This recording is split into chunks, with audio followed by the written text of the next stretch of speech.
Be analogous to sleepwalking. In sleepwalking, patients go into deep sleep, and then for some peculiar reason they get up and walk around, and they can carry out some quite complicated actions during sleep. They may walk out the front door, they may go up and down stairs, or they may hoover the fridge out. Here is the hard evidence of nocturnal sleep-related eating disorder.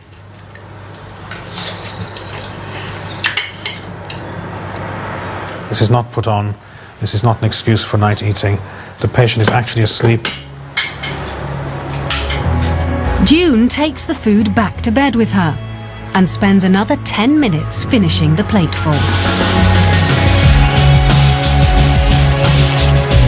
I've tried everything to stop eating my sleep. I've tried not to have any perishable foods in the house, but that still doesn't work, because if I've got something like pasta, I'll get up and cook that.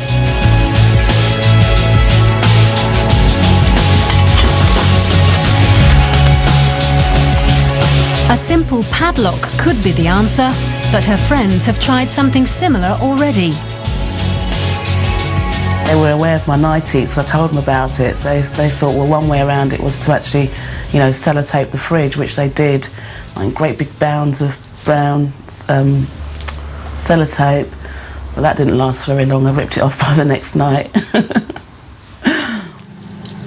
We keep the cameras rolling, and on 2 consecutive nights, she eats again.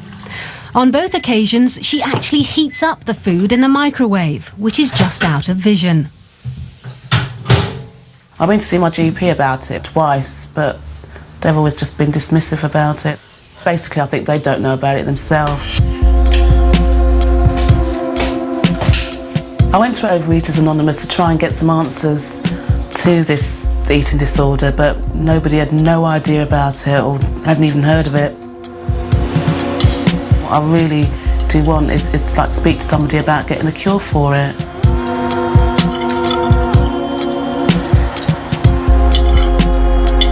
We don't know yet how to treat this condition, and a lot more work needs to be done on it. There are some treatments that are used to treat other sleep-related disorders like sleepwalking.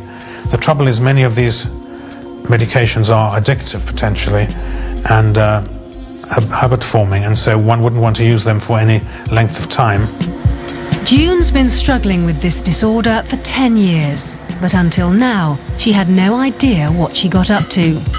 So we invited her to view the footage. This is the first time she's seen herself sleep eating. I just really don't know what to say, because I'm watching it, I'm seeing it, but it just doesn't seem for real. And the fact that I can't remember, I'm trying to sit here thinking, you must remember, you must have remembered. What would you say to people that would think that you were awake? I'm telling you, I'm not awake. Number one, I wouldn't be caught on camera looking like that anyway. It just doesn't seem normal. It's how can somebody do all that when they're asleep?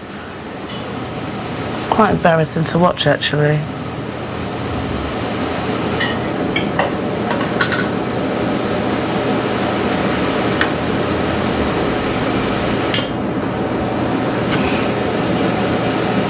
Well, it's strange, because when I've always talked about it in the past, I've always laughed about it, but actually seeing it, it's not really a laughing matter.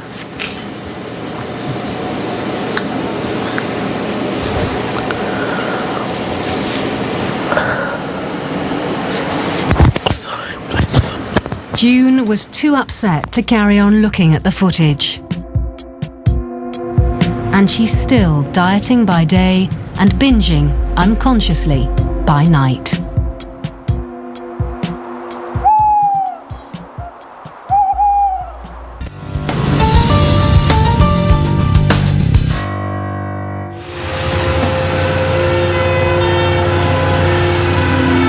On the 14th of June 2002, Lichfield Fire Brigade were called out to the most unusual job they'd ever attended: the rescue of 24-year-old Chris Meddings, whose diet had taken him to the brink of death.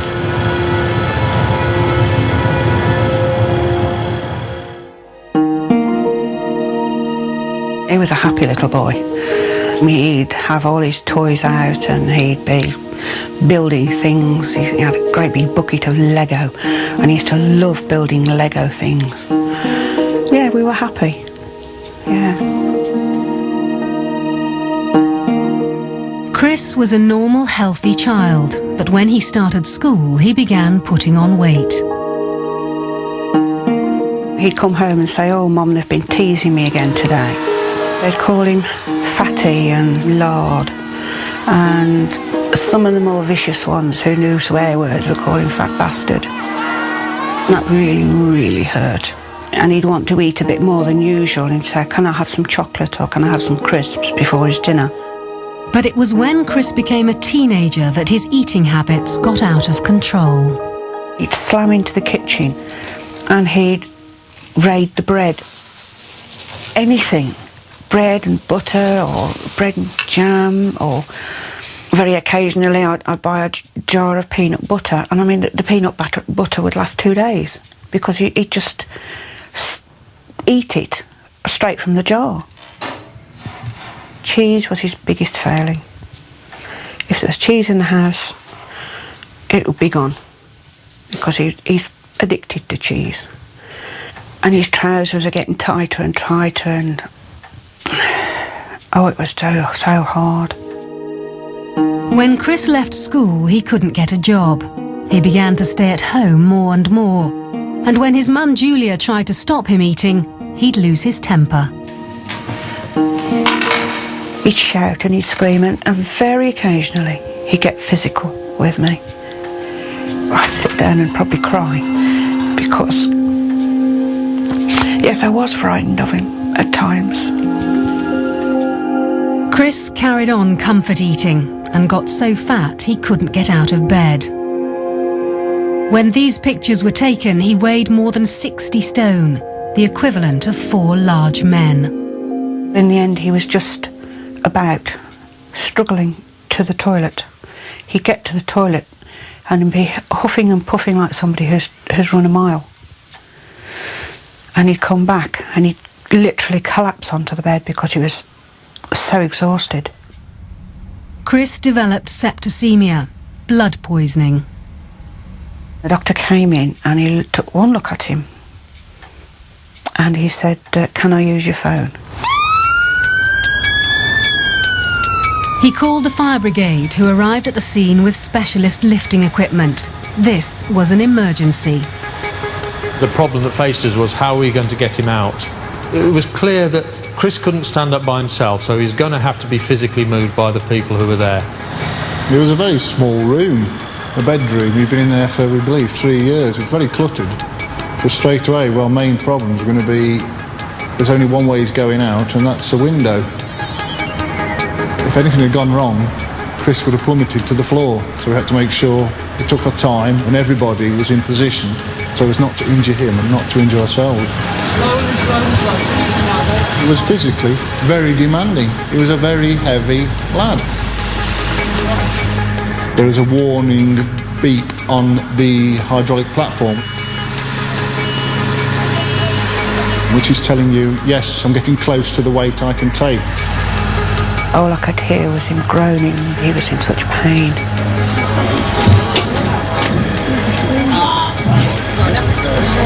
And I could see him slipping away. Then he had a fit. And he didn't really come round after that. What was going through my mind was, is he going to make it? Is he going to get to hospital on time? Or is he going to die? When Chris arrived at hospital, he was given intravenous antibiotics to treat the septicemia. But doctors agreed that only a weight reduction operation would save his life. I've never met anyone as large as Chris was. And without the operation, was undoubtedly going to die within 1 or 2 years. Chris's best chance of survival was always going to be obtained with him losing as much weight as possible. As well as personnel, a great deal of equipment was required for Chris to have his surgery. The most important of these perhaps was an extra wide operating table, as well as a special hoist in order to transfer Chris safely from the operating table back into his bed.